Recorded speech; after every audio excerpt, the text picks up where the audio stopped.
कार्यक्रम की शुरुआत में क्षमा मंगल कलश लिए खड़ी थी और कार्यक्रम के अंत में भी क्षमा वाणी महापर्व मंगल कलश लिए खड़ा है। AND में भी क्षमा और END में भी क्षमा। आखिर क्यों?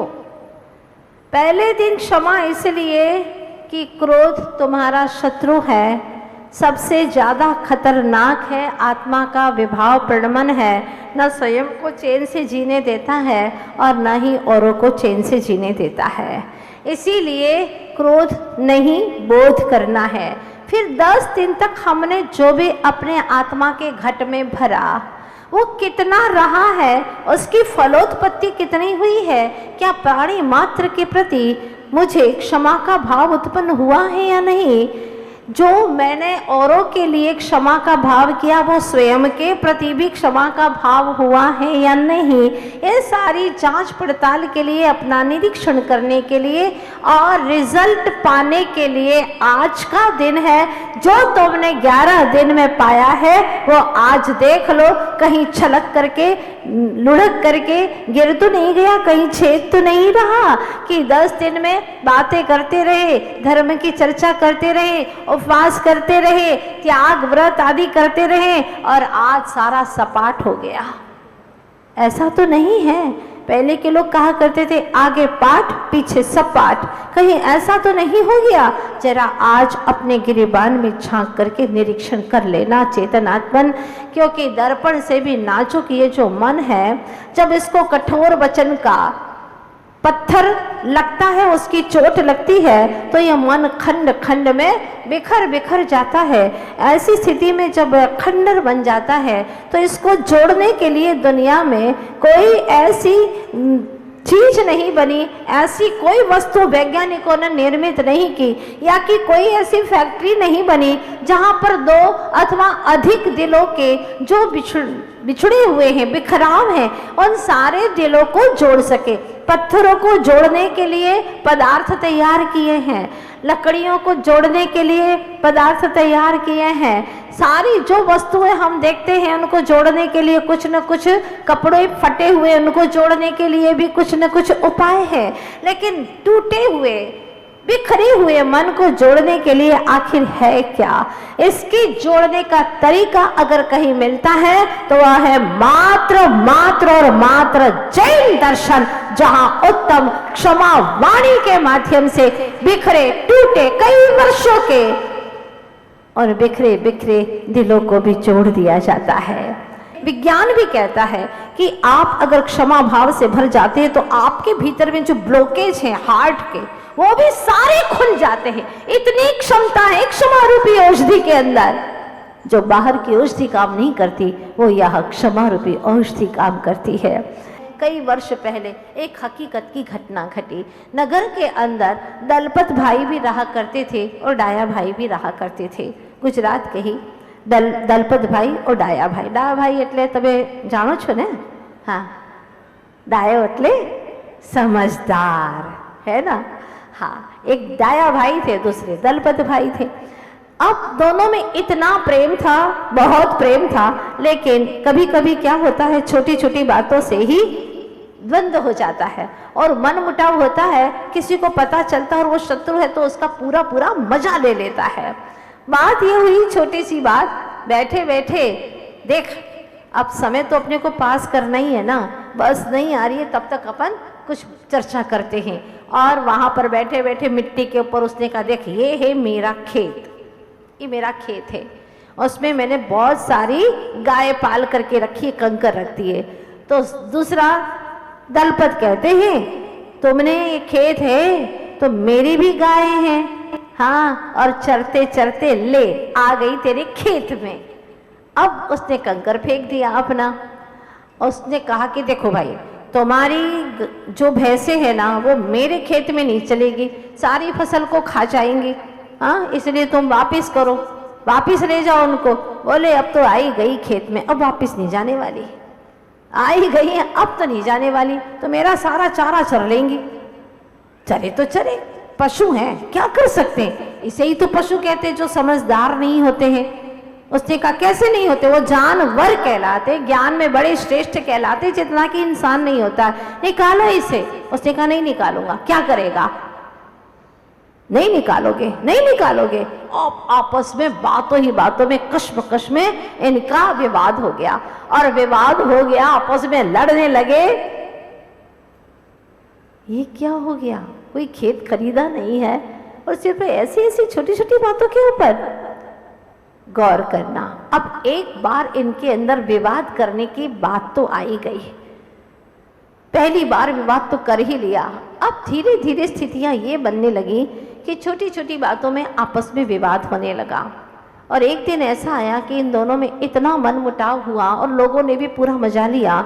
जब ऐसी परिस्थिति आती है ना, तो लोग भी कम नहीं पड़ते, वो भी अच्छे से रंग में भंग डालते ही डालते हैं, चाहते हैं कि कब जुदा हो जाए। अगर किसी के बीच में मित्रता चलती है, सास बहू बड़े प्रेम से रहती है, भाई भाई बड़े प्यार से जीते हैं, तो लोगों को खटकता है, क्योंकि खुद रह नहीं पाते और उनको देख नहीं पाते। तो कैसे उनको अलग करना, किस बेस पे, क्या तरीके अपनाओ, और ऐसे ऐसे षड्यंत्र रचते हैं कि उन दोनों को अलग करना चाहते हैं। अब क्या हुआ, दोनों में इतना द्वंद्व हो गया कि एक दूसरे का मुंह नहीं देखते। 20 वर्ष हो गए मन मुटाव होते होते, यहाँ तक कि जो पहले दोनों का घर पास में था, बड़े नामी थे, खूब पैसा था, अलग अलग घर कर दिए। इतनी दूर दूर कि एक व्यक्ति दूसरे व्यक्ति की गली में जाने का काम ही ना पड़े। इतना उनके भीतर में शत्रुता का भाव आ गया, यहाँ तक कि दलपत का नौकर डाया भाई के नौकर से बात नहीं कर सकता। चलो भाई, नौकर तो इंसान है, इनका कुत्ता उनकी गली में नहीं जा सकता। ओहो, ऐसी बात। समय गुजरने लगा। आचार्य भगवान कहते हैं, तुम जीवन में चाहे कितने ही धर्म के कार्य करो, क्रियाएं करो, लेकिन मन में सफाई नहीं है तो तुम्हें कुछ भी हासिल नहीं होगा। क्रियाएं करोगे, भावों की विशुद्धि नहीं है, तो निश्चित रूप से तुम्हारा पुण्य का माइनस मार्किंग हो जाएगी, ये निश्चित बात है। इसलिए सबसे पहले अपने वचनों को इतना नम्र बनाओ कि हमारा कोई शत्रु ना बने। फिर भी कोई शत्रु बनने के लिए उतारू है, उसको शत्रु बनना ही है, तो उसको एक तरफा बनने दो। हमें उसको अपना शत्रु नहीं बनाना। ईंट का जवाब पत्थर से नहीं, प्रेम से गले लगा करके ही देना है। प्रतिशोध नहीं, आत्मबोध करना है। ऐसा नहीं कि क्षमा हम बाजारू बना ले, एक कार्ड छपा लिया, हाँ, लाखों रुपयों के कार्ड छप जाते हैं, घरों घरों में पहुंच जाते हैं। उत्तम क्षमा कार्ड से हो जाती है, हार्ट से नहीं होती। आज युद्ध के लिए हमारे देश में कितने कितने अरबों खरबों रुपए खर्च हो रहे हैं, पर इन सबका समाधान बिना पैसे के अगर जिन धर्म को अपना ले तो सबका समाधान हो जाए, उत्तम क्षमा हो जाए, देश देश के अंदर पूरे विश्व में विश्वव्यापी क्षमा का भाव उत्पन्न हो जाए। इतना बेहतरीन तरीका हमारे आचार्य भगवंतों ने कहा है। लेकिन क्या करें, क्रोध को अब ठीक करना ही नहीं चाहते और ही कुछ न कुछ तरीकों से बढ़ाना ही चाहते। तो जैसे एक अचार होता है ना, उसमें तो पीस दिखाई देते हैं, लेकिन जब वही बहुत दिनों का हो जाता तो गल जाता है, मुरब्बा जैसा हो जाता है, मुरब्बा जैसा एक मेघ जैसा हो जाता है। उसी प्रकार से तत्काल में कुछ हुआ है तो आपस में गले मिल जाओ, प्रेम से बोल दो, तुम्हारे अंदर की आग जो बारूद है उसको निकाल लो, तो आपस में प्रेम भाव हो जाएगा। नहीं तो ये ही क्रोध एक दिन वैर का रूप धारण कर लेगा और वह भयंकर मुरब्बे की भांति हो जाएगा। इसीलिए आचार्य भगवान कहते हैं, ये जो क्षमा वाणी है ये एक आध्यात्मिक क्रिया है, आत्मा की एक उदात्त वृत्ति है। विभाव परिणतियों की क्षमा मांगने का दिन है आज का। स्वभाव में आ करके उसी में ठहर जाने का यह आज के दिन हमें आह्वान करता है। एक बार आओ तो सही निज गृह में, पदार्पण तो करो, अपने स्वभाव के सम्मुक्त हो जाओ। तुमने अपने प्रति बहुत अपराध किए हैं चेतन, अतः अपने स्वयं के प्रति पहले क्षमा याचना करो। जो व्यक्ति स्वयं से क्षमा याचना करता है वह औरों से भी क्षमा याचना कर सकता है। लेकिन आज तो उल्टा हो रहा है, भगवान तक से क्षमा मांगते हैं, गुरुओं से क्षमा मांगते जिनके साथ में कुछ हुआ ही नहीं है। अरे उनसे क्षमा मांगो, आज के दिन उनके घर पे जाकर के अच्छे से क्षमा मांगो, और कहो कि मुझसे सच में गलती हो गई थी। इतना बड़ा दिल है तुम्हारा, क्योंकि वीर होंगे ना, महावीर के वंशज होंगे, तो आप जरूर उसके घर जा करके क्षमा याचना करेंगे, भाई मुझे क्षमा करना, आज से अपना सारा लेन देन खत्म हुआ। बही खाता जैसे कि दिवाली के समय पर लेन देन सब चुकता करके और श्री गणेशाय नमः शुभारंभ करते हैं ना आप लोग, बस ऐसा ही ये अंदर के विभागों का बही खाता आज क्लोज करने का दिन आ गया है, और फिर नया श्री गणेशाय नमः। अब हम हे गणधर प्रभु, हे चार ज्ञान के, हे रिद्धियों के धारी प्रभु, अब आपकी शरण में रह करके हम कुछ ऐसा नया जीवन बिताएंगे जिससे कि हमारे जीवन में कोई शत्रुता न रहे, ऐसा जीवन हम बिताएंगे। कहा है ना किसी से वैर अपना, ना किसी से, ऐसी भी दोस्ती नहीं कि एक की दोस्ती के कारण से हम सबसे वैर ले ले। ना किसी से वैर अपना, सबसे अपनी दोस्ती, क्यों किसी की भावना दिन रात हमको कोसती। कौन है अपना पराया इस पराए देश में, आत्मा रहती यहाँ पर जाने कितने वेश में। प्रेम से ही यश मिलेगा, द्वेष से अपकीर्ति, ना किसी से वैर, बोलू ना किसी से वैर अपना, सबसे अपनी दोस्ती। रात दिन जपता रहूं श्री गुरु के नाम को, भागे मुझको तो गुरुवर क्या करूं धन धाम को। रात दिन गुरुदेव तुमको आँख मेरी ढूंढती, ना किसी से वैर अपना, सबसे अपनी दोस्ती। एक ही पंक्ति, ना किसी से वैर अपना, ना किसी से दोस्ती, वो क्षण हमारे जीवन में आ जाए। एक बात पूछना चाहती हूँ, जब आप लोग भोजन करते हैं ना तो चावल भी खाते हैं कि नहीं? बोलो। हाँ, गोड़ वाली दाल અને चावल, आ तो गुजरात खास भोजन है ना। हाँ, मीठी दाल, मीठा खाना, मीठा बोलना। चावल कब खाते हो, शुरू में या अंत में? हाँ, अंत में। हाँ, बाद में चावल खाते हैं। सफ़ेद बाल कब आते हैं उम्र के, शुरुआत में या बाद में? बाद में। चलो ठीक है, प्रकृति तुम्हें कुछ सिखाती है, भोजन की प्रकृति भी तुम्हें कुछ सिखाती है। बाद में ही सही, पर सफ़ेद तो ले लो, चावल सफ़ेद तो ले लो, बाद में ही सही। अरे जीवन के अब अंतिम छोर आया है, अभी ही सही, अभी नहीं तो और कभी। कब करोगे? आज से ही सबसे क्षमा, कोई मेरा शत्रु नहीं है। बाल प्रकृति सफ़ेद कर देती है, इसीलिए भैया अभी भी चेत जा, अभी भी चेत जा, अभी भी जाग जा, अभी भी अपने हृदय को सफ़ेद कर ले, उज्जवल बना ले। पता नहीं, जीवन का कोई भरोसा नहीं है। और जैन होने का परिचय दे दो। जैन होने का परिचय देते हैं कौन?